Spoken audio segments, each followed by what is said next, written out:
नमस्कार साथियों, मैं राम पचौरी स्वागत करता हूं आप सभी का पैरामेडिकल कोचिंग वाला की यूट्यूब चैनल पर। आज मैं जो क्लास लेकर के आया हूं वो स्पेशली आपके जो 2020-21 के बैच और साथ ही 2019 बैच के जो रिमाइंडेड एग्ज़ाम लगने वाले हैं उसको लेकर के है। ठीक है, ये क्या है, एक आपके टॉपिक्स का एक फास्ट एंड ट्रैक रिवीजन है कि आपके जितने भी टॉपिक्स एग्जाम के अंदर आने वाले हैं उनके अंदर पर्टिकुलर टॉपिक से कौन कौन से क्वेश्चंस हैं जो तुम्हारे आने की संभावना है। ठीक है, अगर आप लोगों ने ऑफलाइन क्लासेस में अच्छे से अगर ये टॉपिक्स पढ़े हुए हैं तो मैं आशा करता हूं कि ये वाले जो टॉपिक्स हैं रिवीजन क्लास में आपको पूरी तरीके से क्लियर हो जाएंगे। ठीक है, आपको पूरा का पूरा यहाँ पर मैं एक डायग्राम के जरिए समझाऊंगा। जितने भी डायग्राम्स आपके सिस्टम के अंदर है उन डायग्राम्स के जरिए आप क्या करते हैं, थ्योरेटिकल पार्ट को पूरा कवर कर लेंगे। ठीक है, तो ये आपका 2020-21 का जो एग्जाम लगने वाला है, आपके फॉर्म ऑलरेडी भर चुके हैं, आप लोग जानते हैं। और इसके बाद जो है मार्च के लास्ट वीक के अंदर आपका एग्जाम में भी कंडक्ट हो जाएगा। ठीक है, तो अब जो है हमारे को आज मैं जिस सिस्टम का स्टार्टिंग करने वाला हूँ वो है कार्डियोवैस्कुलर सिस्टम। ठीक है, जो हमारे लिए एग्जाम के पर्पज से बहुत अच्छा मतलब वेटेज देता है, अच्छे क्वेश्चंस इससे बन सकते हैं। ठीक है, तो इस टॉपिक को आज अपने को स्टार्ट करना है। ठीक है, तो कार्डियोवैस्कुलर सिस्टम के अंदर हमारे को क्या क्या पढ़ना है, कौन कौन से टॉपिक्स हैं जो हमारे को तैयार करके चलने हैं। ठीक है, जो एग्जाम्स में आपको पुराने अगर पेपर उठा करके देखोगे तो उन पेपर्स के अंदर आपको कई बार क्वेश्चन देखने को मिल जाएंगे। ठीक है, तो हमारे को क्या करना रहता है, कार्डियोवैस्कुलर सिस्टम को मेनली अपन ने दो पार्ट के अंदर बांटा है। कौन कौन से दो पार्ट, एक तो है आपका blood vascular system, blood vascular system, और एक अपना लिम्फेटिक सिस्टम। ठीक है, लिम्फेटिक सिस्टम। ठीक है, मेनली कार्डियोवैस्कुलर सिस्टम को दो हिस्सों में बांटा है। ठीक है, अब हमारे को क्या करना है कि इनके जो टॉपिक्स पढ़ने हैं एक शॉर्ट व्यू में, शॉर्ट तरीके से अपन क्या करेंगे, इनको पूरा क्लियर कर लेंगे। ठीक है, मैं डायग्राम एक एक करके दिखाता जाऊंगा, उस डायग्राम के अंदर अपने सारे मार्किंग है, उसके बेसिस पे आप थ्योरी तैयार कर लेंगे। ठीक है, तो ये दो सिस्टम्स में अपन ने क्या है, कार्डियोवैस्कुलर सिस्टम को दो हिस्सों में बांटा है। एक तो आपका ब्लड वैस्कुलर सिस्टम और दूसरा लिम्फेटिक सिस्टम। ठीक है, जिसमें ब्लड वैस्कुलर सिस्टम के अंदर क्या करेंगे, आप हार्ट और ब्लड वेसल्स के बारे में पढ़ोगे। ठीक है ना, हार्ट और ब्लड वेसल्स यानी कि आपके जो आर्टरीज हैं, वेन है, ठीक है ना, उनके बारे में, यानी कि जो हमारा बॉडी का पूरा जो ब्लड सर्कुलेशन है, ठीक है, उनके बारे में स्टडी करेंगे। और ये जो लिम्फेटिक सिस्टम है इसके अंदर अपन क्या पढ़ते हैं, एक तो लिम्फ, ठीक है, इसके अलावा लिम्फेटिक वेसल, ठीक है, लिम्फेटिक वेसल, लिम्फ नोड, और इसके अलावा लिम्फॉइड ऑर्गन्स। ठीक है, लिम्फॉइड ऑर्गन्स। ठीक है,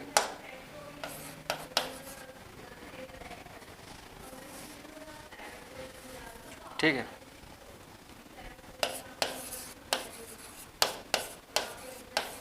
लिम्फॉइड ऑर्गन्स। ठीक है, ये आपका क्या है, दूसरा पार्ट है। ठीक है, तो अपने को ये क्या करना है, दो पार्ट में अपने को कंप्लीट करके चलना है। ठीक है, तो देखो सबसे पहले मैं क्या करूंगा कि हार्ट जो है, हार्ट का आपका स्ट्रक्चर कैसा होता है और इसके अलावा इसकी कहाँ पोजीशन है, क्या है, उसके बारे में जनरल बता देता हूँ। फिर उसके बाद अपने को क्या करना है, कौन कौन से जो है स्टेप्स के अंदर अपने को पढ़ते हुए चलना है। ये देखिए, पहला अपने को क्या करना है, ग्रॉस एनाटमी ऑफ हार्ट। ठीक है, ये आपके क्वेश्चन जो है एग्जाम में पूछा जाएगा, तो यही पूछा जाएगा कि हार्ट की ग्रॉस एनाटमी क्या है, इसकी क्या पोजीशन होती है, क्या साइज एंड शेप होता है, और मेनली इसका फंक्शन क्या होता है। ठीक है, तो ग्रॉस एनाटमी ऑफ हार्ट और सर्कुलेशन। ठीक है, आपका जो ब्लड सर्कुलेशन है वो किस तरीके से होगा। ठीक है, तो अपन कहेंगे डबल सर्कुलेशन के बारे में पढ़ेंगे, क्योंकि हमारा हार्ट से जब ब्लड गुजरता है तो ये जो है क्या होगा, पूरे बॉडी के अंदर सप्लाई होने के लिए हार्ट से दो बार इसको गुजरना पड़ता है। ठीक है, और इसके बाद तीसरा अपन पढ़ेंगे इसके conducting system of the heart, यानी कि हार्ट के अंदर इंपल्स जनरेट कैसे होते हैं। ठीक है, conducting system of the heart. ठीक है, conducting system of the heart. चौथा अपन पढ़ेंगे क्या, कार्डियक साइकिल। ठीक है, पांचवा पढ़ेंगे आप ईसीजी। ठीक है, और छठा आपका आएगा ब्लड प्रेशर एंड रेगुलेशन। ठीक है, और डिसऑर्डर। ठीक है, आपका ये पूरा का पूरा सिस्टम इन 6 टॉपिक्स के अंदर कंप्लीट हो जाता है। ठीक है, यही 6 टॉपिक्स है, इन्हीं से क्वेश्चन या तो कोई बड़ा आता है या फिर कोई छोटा क्वेश्चन आता है। ठीक है, तो 1 बाय 1 स्टार्ट करते हैं अपन। देखो ये देख पा रहे हैं, ये एक हार्ट का डायग्राम है। ठीक है, हार्ट हमारा बेसिकली हम कहें कि हार्ट जो है वो हमारा क्या एक क्लोज फिस्ट के जैसा है, मतलब क्या है एक बंद मुट्ठी के आकार का होता है। और मेनली हम कहें कि हार्ट हमारा प्रेजेंट कहाँ होता है, तो अपन कहते हैं कि हार्ट हमारा होता है थॉरेसिक कैविटी के अंदर। ठीक है, किस में प्रेजेंट होता है, थॉरेसिक कैविटी के अंदर पाया जाता है। ठीक है, और ये जो है क्या होगा आपके 2 लंग्स के बीच में लेफ्ट साइड में प्रेजेंट होता है और मीडियास्टिनम कैविटी के अंदर होता है। किधर, लेफ्ट साइड के अंदर प्रेजेंट होगा, और कौन सी कैविटी के अंदर, मीडियास्टिनम। ठीक है, मीडियास्टिनम कैविटी के अंदर क्या होता है आपका हार्ट प्रेजेंट होता है। ठीक है, और जनरली अपन इसका बात करें साइज कितना होता है, तो अपन बोलते हैं कि इसका साइज 12 बाई 8.5 बाई 6, यानी कि आपका जो लेंथ विड्थ और जो थिकनेस है वो आपकी ये होती है 12 centimetre by 8.5 centimetre by 6 centimetre, ये आपकी थिकनेस होती है। और हार्ट का अपन वेट की बात करें कितना वेट होता है, तो अप्रॉक्सीमेटली 300 ग्राम के आसपास इसका वेट होता है। ठीक है, हार्ट के अंदर मेनली अपने 4 चैम्बर्स पाए जाते हैं। कौन कौन से चैम्बर हैं आपका, एक तो राइट एट्रियम है, एक आपका है लेफ्ट एट्रियम। ठीक है, ये जो है चैम्बर्स हैं। इसके अलावा 2 चैम्बर्स आपके नीचे वाले होते हैं जिन्हें बोलते हैं राइट वेंट्रिकल और लेफ्ट वेंट्रिकल। ठीक है, ये आपके 4 चैम्बर्स के अंदर हमारा हार्ट जो है बटा हुआ है। ठीक है, 4 चैम्बर्ड हार्ट हमारे अंदर पाया जाता है। ठीक है, फिर इसके बाद अपन बात करें कि यहाँ पर जो है हार्ट के अंदर ब्लड का सर्कुलेशन किस तरीके से होता है, कैसे हमारा बॉडी में जो ब्लड है वो सर्कुलेट होगा, वो मैं एक डायग्राम की तरह आपको बना के दिखाता हूँ। देखो एक अपन क्या करें, सिंप्लीफाइड फॉर्म में बना करके देखें कि अगर ये आपके हार्ट के 4 चैम्बर्स हैं। ठीक है, हार्ट के ये 4 चैम्बर्स है, जिसमें ये लेफ्ट एट्रियम है, ये आपका लेफ्ट वेंट्रिकल है, ये राइट एट्रियम है, और ये क्या है आपका राइट वेंट्रिकल है। ठीक है, तो ये आपके जो 4 चैम्बर्स हैं हार्ट के अंदर, यहाँ पर क्या होगा, मान लीजिए यहाँ पर लंग्स प्रेजेंट है।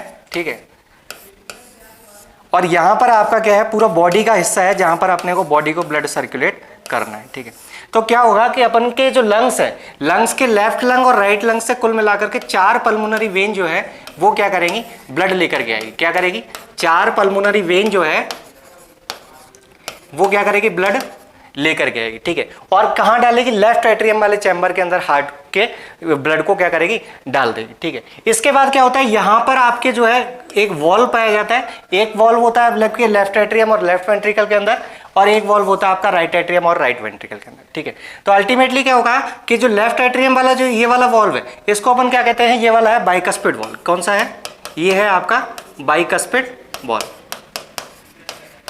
ठीक है, बाइकस्पिड वॉल्व। और इसी का दूसरा नाम क्या होता है, ये मिट्रल वॉल्व भी कहलाता है। ठीक है, क्या कहलाता है, मिट्रल वॉल्व भी कहलाता है। ठीक है, तो ये क्या होगा, और ये वाला जो वॉल्व है इसको अपन बोलते हैं क्या, ट्राइकस्पिड वॉल्व। ठीक है, ये क्या कहलाता है आपका, ट्राइकस्पिड वॉल्व। ठीक है, अब अल्टीमेटली क्या होता है कि ये जो ब्लड है लेफ्ट एट्रियम से लेफ्ट वेंट्रिकल में आएगा, और यहां से क्या करेगा, ये आपके डॉर्सल एओर्टा के द्वारा पूरे बॉडी में सर्कुलेट कर दिया जाता है। ठीक है, डॉर्सल एओर्टा क्या करती है, इसको पूरे बॉडी में सर्कुलेट कर देती है। ठीक है, और ये आगे चल करके छोटी छोटी आर्टरीज में बढ़ जाएगा। और ये जो है बॉडी से पूरा का पूरा ब्लड कलेक्ट होकर के 2 बड़ी वेन होती हैं जिन्हें अपन बोलते हैं वेना केवा। क्या होता है, वेना केवा, जिसके द्वारा ये क्या होगा, ब्लड आपका कलेक्ट होकर के राइट एट्रियम वाले पार्ट में जाएगा। ठीक है, तो जो पार्ट आपका सुपीरियर वाले रीजन से लेकर के आता है ब्लड, उसको अपन बोलते हैं सुपीरियर वेना केवा। क्या बोलते हैं, सुपीरियर वेना केवा। ठीक है, और आपका जो ब्लड इंफीरियर या नीचे वाले रीजन से ब्लड लेकर के आता है उसको क्या बोलते हैं आप, इंफीरियर वेना केवा। क्या कहते हैं, इंफीरियर वेना केवा। ठीक है, समझ गए। तो ये जो है 2 आपके बड़े वेना केवा हैं जो ब्लड क्या करेगी, लेकर के आएगी और राइट एट्रियम के अंदर डाल देगी।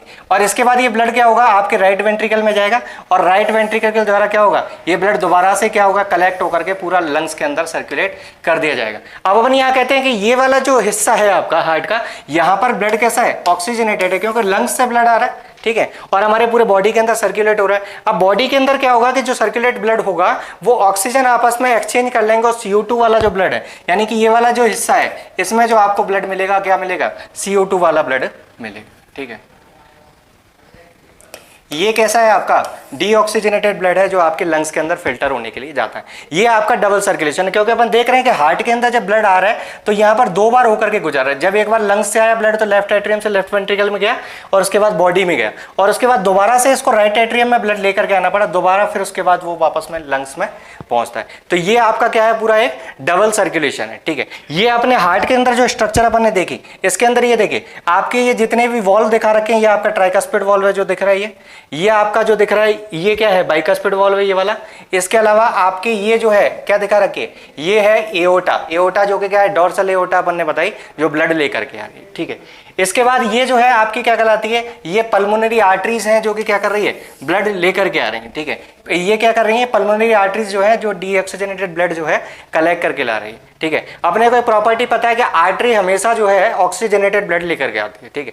बट अगर यहाँ पर पल्मोनरी वर्ड आ जाए इसका मतलब इसका फंक्शन क्या हो जाएगा, उल्टा हो जाएगा। मतलब ये जो है ऑक्सीजनेटेड ब्लड ना ला करके क्या करेगी, डीऑक्सीजनेटेड ब्लड लेकर के आएगी, ठीक है। तो ये अपने को बेसिक चीजें ध्यान रखनी है। ये आपका इंफीरियर वेना केवा दिखा रखा है कि जो आपके क्या है नीचे वाले रीजन से ब्लड लेकर के आ रही है, और ये वाला क्या है आपका सुपीरियर वेना केवा जो कि क्या कर रही है, ब्लड लेकर के आ रही है, ठीक है। इसके अलावा आपके जो है दो वॉल्व सेमिलिनर वॉल्व और पाए जाते हैं जो आपके लेफ्ट वेंट्रिकल और राइट वेंट्रिकल वाले रीजन में प्रेजेंट होंगे, ठीक है। जो कि क्या करेंगे, आपके जो ब्लड है उसको क्या करेंगे, रेगुलेट करेंगे आपके जो डोर्सल एओर्टा वाले रीजन है वहां तक जाने के लिए, ठीक है। ये अपना जनरल हार्ट का डायग्राम हो गया, ठीक है। इसके बेसिस पे आप क्या करोगे, उसकी एनाटॉमी आप लिख सकते हो। और हार्ट जो है बेसिकली 3 लेयर्ड अपना हार्ट प्रेजेंट होता है। इनके अंदर 3 तरीके की लेयर होती है, जो कि आपकी सबसे पहले जो आपकी पहली लेयर होती है उसको अपन बोलते हैं फाइब्रस पेरिकार्डियम, ठीक है। मेनली जो पेरिकार्डियम लेयर है वो 2 तरीके की है, फाइब्रस और सीरस पेरिकार्डियम, ठीक है।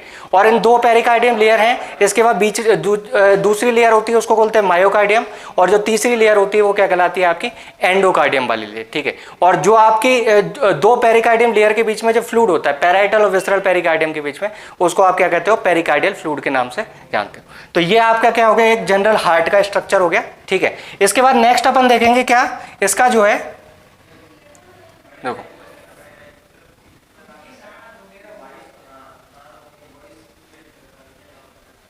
ये देखिए। इसके बाद नेक्स्ट जो है आपका टॉपिक क्या आता है, conducting system of the heart. Conducting system of the heart का मतलब है कि हार्ट के इंपल्स आपके किस तरीके से जनरेट होते हैं, ठीक है। हार्ट के इंपल्स किस तरीके से जनरेट होते हैं, तो अपन बोलेंगे कि हार्ट का जो आपका राइट एट्रियम होता है, राइट एट्रियम के अंदर एक पेसमेकर पाया जाता है, ठीक है। क्या पाया जाता है, राइट एट्रियम के अंदर एक पेसमेकर प्रेजेंट होता है, इसको बोलते हैं एस नोड। ये क्या है आपका एक तरीके का पेसमेकर है जो कि इंपल्स जनरेट करने का काम करता है। क्या करता है, इंपल्स जनरेट करने का काम करेगा, ठीक है। ये इंपल्स जो है जो जनरेट होते हैं वो आपके क्या होंगे, आपके इंटरनोडल पाथवे। ये जो आपको दिख रहा है ये क्या है, एक इंटरनोडल पाथवे है जो 2 नोड के बीच में पाया जा रहा है, ठीक है। इस इंटरनोडल पाथवे के द्वारा क्या होता है, ब्लड, ठीक है। इंटरनोडल पाथवे के द्वारा ये जो इंपल्स हैं वो क्या करते हैं, एवी नोड को पहुंचाए जाते हैं। और एवी नोड जो है वो क्या करता है, इनको बंडल ऑफ हिज, ये बंडल ब्रांचेस हैं, ठीक है। इन बंडल ऑफ ब्रांचेस के द्वारा इंपल्स को क्या करता है, लेफ्ट और राइट वेंट्रिकल के अंदर भेज देता है। और इन्हीं के जो आपके कंडक्शन हो रहे हैं इन्हीं की वजह से आपको एट्रियल और वेंट्रिकुलर सिस्टोल देखने को मिलता है। क्या मिलता है, एट्रियल सिस्टोल एंड डायस्टोल, ठीक है, और वेंट्रिकुलर सिस्टोल एंड डायस्टोल। ये कारण किस वजह से, मतलब अगर एट्रिया के अंदर कॉन्ट्रैक्शन हो रहा है या रिलैक्सेशन हो रहा है या वेंट्रिकल के अंदर कॉन्ट्रैक्शन रिलैक्सेशन हो रहा है तो वो आपके किन की वजह से हो रहा है, इन्हीं की वजह से हो रहा है, ठीक है। और ये आपके जो ब्रांचेस हैं वो आपके क्या है, पुरकिंजे फाइबर के द्वारा इंपल्स को वेंट्रिकल्स के अंदर भेज देती है, ठीक है। ये आपका क्या हुआ, conducting system of the heart, ठीक है। अब इसके बाद अपन क्या करेंगे, नेक्स्ट टॉपिक उठाते हैं। देखो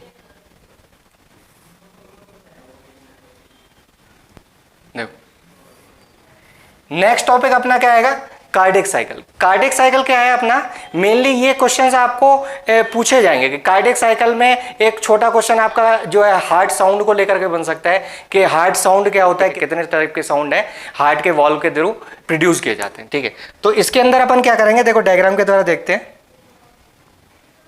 ये देख, ये जो अपन ने डायग्राम देखा इसी के द्वारा समझ लेते हैं कार्डियक साइकिल को, ठीक है। ये क्या है, एक आइडियल डायग्राम है। इस डायग्राम के द्वारा आप क्या करोगे, पूरे हार्ट के सारे जितने भी फंक्शन है उनको इजीली आप समझ सकते हो। हार्ट जो है पूरे बॉडी के अंदर ब्लड को सर्कुलेट करने का काम कर रहा है।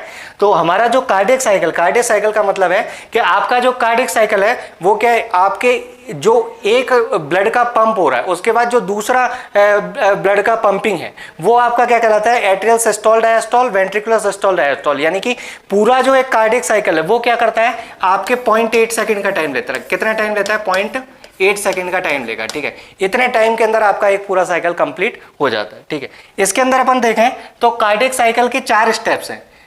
पहला अपन बोलेंगे वेंट्रिकल का सिस्टोल। ठीक है, वेंट्रिकल सिस्टोल। दूसरा वेंट्रिकल डायस्टोल।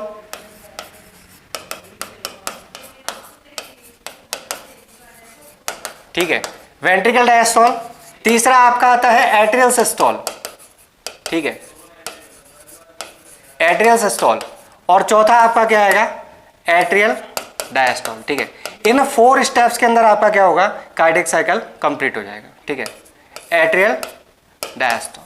ठीक है, और सिस्टोल डायस्टोल का मतलब आप ऑलरेडी जानते हैं, सिस्टोल का मतलब कॉन्ट्रैक्शन और डायस्टोल का मतलब रिलैक्सेशन। ठीक है, तो देखिए इसके अंदर 0.8 सेकंड कैसे मिले कि आपका जो है 60 सेकंड के अंदर आपका हार्ट 72 टाइम्स बीट करता है, यानी कि 0.8 सेकंड के अंदर आपका कंप्लीट हो जाएगा कार्डियक साइकिल। ठीक है, और अपन क्या करते हैं, इसको एक पाई चार्ट के द्वारा समझ सकते हैं कि इसके अंदर अपन देखें तो ये वाला जो रीजन है, ठीक है, ये क्या कहलाएगा, एट्रियल सिस्टोल को दिखाएगा।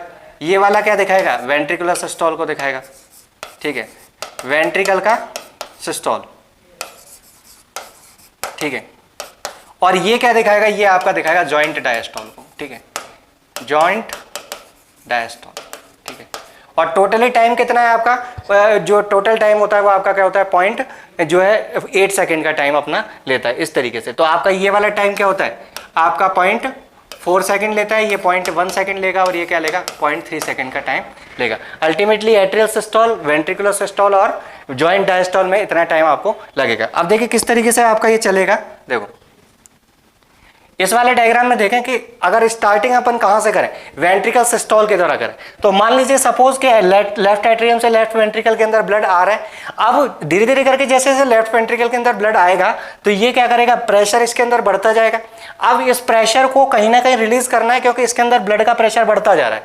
तो अल्टीमेटली क्या करेगा कि ये ब्लड जो है कोशिश करेगा कि वापस से दोबारा कहां चला जाए, लेफ्ट एट्रियम के अंदर चला जाए। लेकिन हमारे जो हार्ट के अंदर नेचर होता है वाल्व का, वो क्या होता है कि ब्लड जो है वो सिर्फ एक ही डायरेक्शन में फ्लो करता है। तो इसकी वजह से क्या होगा कि जब वेंट्रिकल कॉन्ट्रैक्ट करेंगे, वेंट्रिकुलर सिस्टोल होगा, तो उस दौरान क्या करेगा, ये जो है प्रेशर को रिलीज करने के लिए जैसे ये ब्लड वापस जाने की कोशिश करेगा, ये वॉल्व बंद हो जाएंगे। और ये वॉल्व बंद होने की वजह से आपको फर्स्ट हार्ट साउंड सुनाई देता है। क्या होता है, आपको जब ये वॉल्व बंद होंगे, ये बाइकस्पिड और ट्राइकस्पिड वॉल्व, तो आपको क्या करेगा, फर्स्ट हार्ट साउंड सुनाई देगा।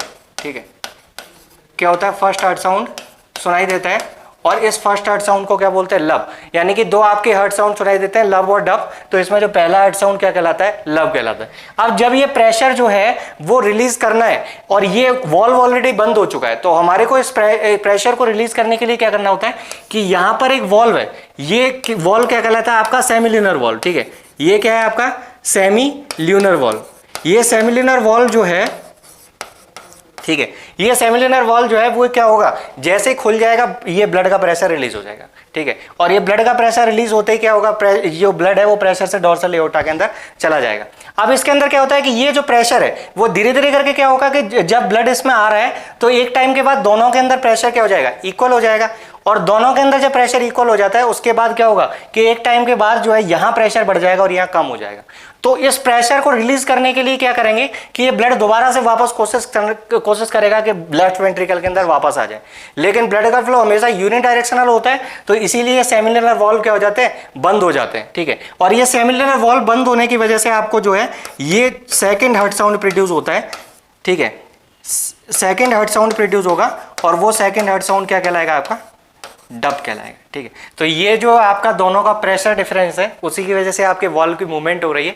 ठीक है, अब यहाँ पर क्या होगा कि जब लेफ्ट वेंट्रिकल से आपका डोर्सल एओर्टा में ब्लड चला गया था तो एक टाइम के बाद क्या हुआ, प्रेशर जो है आपका धीरे धीरे करके यहाँ बढ़ने लगा, यहाँ कम हो गया। और प्रेशर डिफरेंस की वजह से क्या होगा, ब्लड वापस से दोबारा लेफ्ट वेंट्रिकल में नहीं जाए, इसकी वजह से क्या होता है, सेमिलिनर वॉल्व बंद हो जाते हैं। और सेमिलिनर वॉल्व के बंद होने की वजह से आपको क्या होता है, सेकंड हार्ट साउंड सुनाई देता है। ठीक है, तो ये हो गया। अब वेंट्रिकुलर सिस्टोल और डायस्टोल कंप्लीट हो चुका है। अब टाइम आएगा किस किसका, एट्रियल सिस्टोल का।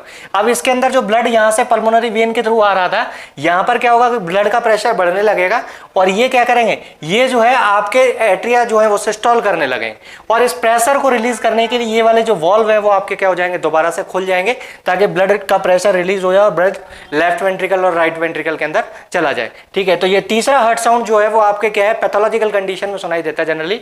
ये अपने को मेनली 2 हार्ट साउंड ही है जो आपको सुनाई देते हैं। ठीक है, और जब ये लेफ्ट एट्रियम जो है आपका कॉन्ट्रैक्ट होगा तो ये प्रेशर रिलीज करने के लिए जो है ब्लड वेंट्रिकल में आ जाएगा और उसके बाद क्या होगा, जब एट्रिया जो है कॉन्ट्रैक्ट कर चुके होंगे तो बिल्कुल प्रेशर जो है वो जीरो हो जाता है, पूरा का पूरा ब्लड यहाँ वेंट्रिकल में आ जाता है और उसके बाद क्या होगा, दोबारा से जो है ब्लड उसमें जीरो प्रेशर होने की वजह से दोबारा से ब्लड इसमें आने लग जाता है। ठीक है, तो इस तरीके से आपका एक पूरा कार्डियक साइकिल चलता है। ठीक है, जिसमें आपके 3 स्टेप्स अपन ने देखे, एक एट्रियल सिस्टोल, एक आपका वेंट्रिकुलर सिस्टोल और एक जॉइंट डायस्टोल। ठीक है, यानी कि आपका जो डायस्टोल है लास्ट कंडीशन में क्या होता है, आपका हार्ट जो है वो पूरी तरीके से डायस्टोल कंडीशन में आ जाता है। ठीक है, ये आपका जो है नेक्स्ट टॉपिक होगा। ठीक है, जो अपना कार्डियक साइकिल का कंप्लीट होगा। ठीक है, अब अपने को इसका लास्ट टॉपिक देखना है, वो क्या है आपका ईसीजी।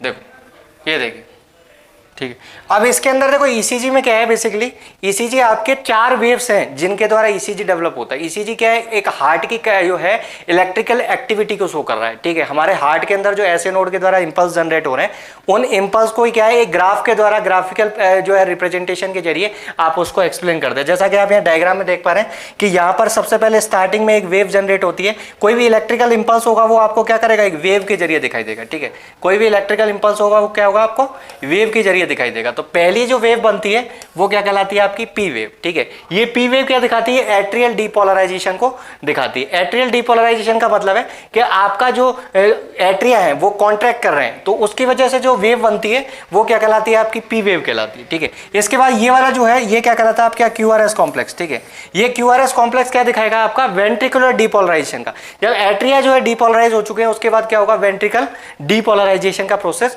होता है। ठीक है, और आपके बाद जो क्यूआरएस कॉम्प्लेक्स के बाद जो तीसरी वेव बनती है टी वेव, वो आपका इंडिकेट करती है क्या, आपका वेंट्रिकुलर रीपोलराइजेशन को। ठीक है, अल्टीमेटली ये क्या करेगा, atrial depolarisation, QRS complex ventricular depolarisation. Depolarisation मतलब ये आपका कॉन्ट्रैक्शन दिखा रहा है। ठीक है, और फिर इसके बाद क्या आ जाएगा, वेंट्रिकुलर रीपोलराइजेशन। ठीक है, अब इसमें एक इंपॉर्टेंट चीज ध्यान रखने की ये है कि आपका जो ईसीजी है, ईसीजी के अंदर आपको एट्रियल रीपोलराइजेशन की वेव कहीं नहीं दिखती। क्यों, क्योंकि इसके अंदर जो एट्रियल रीपोलराइजेशन की वेव है वो इसके क्यूआरएस कॉम्प्लेक्स के साथ क्या हो जाती है, मर्ज हो जाती है। ठीक है, क्योंकि इसकी वेव जो है वो छोटी वेव बनती है और इसी के पीछे बनेगी, तो इसकी वजह से हमारे को एट्रियल रीपोलराइजेशन नहीं दिखाई देगा। ठीक है, वेंट्रिकुलर डीपोलराइजेशन की वेव के साथ ही साथ आपको एट्रियल रीपोलराइजेशन की वेव देखने को मिल जाएगी। ठीक है,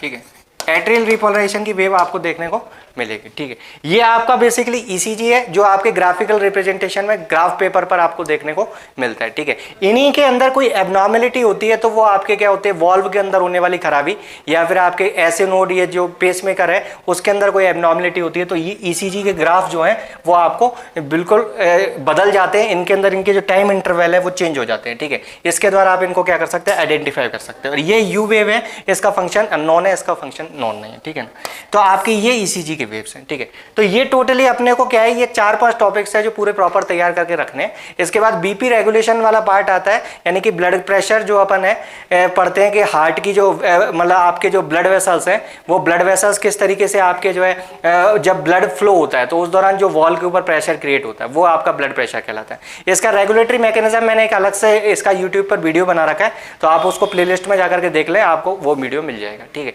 इसके अलावा आप क्या पढ़ेंगे, साथ ही साथ हार्ट के डिसऑर्डर्स हैं, वो कुछ एक डिसऑर्डर्स आप याद कर जाएं, वो आपको सिंगल 5 नंबर के क्वेश्चंस में अगर आपको पूछेगा तो वो पूछ सकता है। ठीक है, तो ये जनरल चीजें हैं, आपको ध्यान रख करके चलनी है। आपके जो लिम्फेटिक सिस्टम है, लिम्फेटिक सिस्टम में बेसिकली आपको याद रखने का क्या क्या है, एक तो आपका लिम्फ का फॉर्मेशन किस तरीके से होता है, और लिम्फॉइड ऑर्गन के अंदर एक स्प्लीन का स्ट्रक्चर आप याद रख लें, स्प्लीन का स्ट्रक्चर और लिम्फ नोड का स्ट्रक्चर, ये 2 स्ट्रक्चर्स आप अच्छे से तैयार कर लें। ये क्वेश्चंस आपके जनरली एग्जाम के अंदर पूछे जाएंगे, ठीक है ना। अब इसके अंदर एक इंपॉर्टेंट चीज़ मैं आपको बता दूं कि इस बार जो आरपीएमसी के रूल रेगुलेशन है उनके अंदर आपका जो फर्स्ट ईयर का एग्जाम है वो अगर क्लियर होगा तभी आप सेकंड ईयर के अंदर अपीयर हो पाएंगे, ठीक है। तो इसीलिए अपनी प्रिपरेशन को पूरा स्ट्रांग रख करके चलें, ठीक है, क्योंकि एनाटॉमी के अंदर ऐसा सब्जेक्ट है कि अगर आप रेगुलर स्टडी नहीं करेंगे तो प्रॉपरली आप इसको तैयार नहीं कर पाएंगे, ठीक है। तो आप रेगुलर स्टडी करते रहें और आपके एग्जाम जो है अच्छे से अच्छे देने की कोशिश करें। बेस्ट ऑफ लक आप सभी को एग्जाम के लिए। Thank you so much.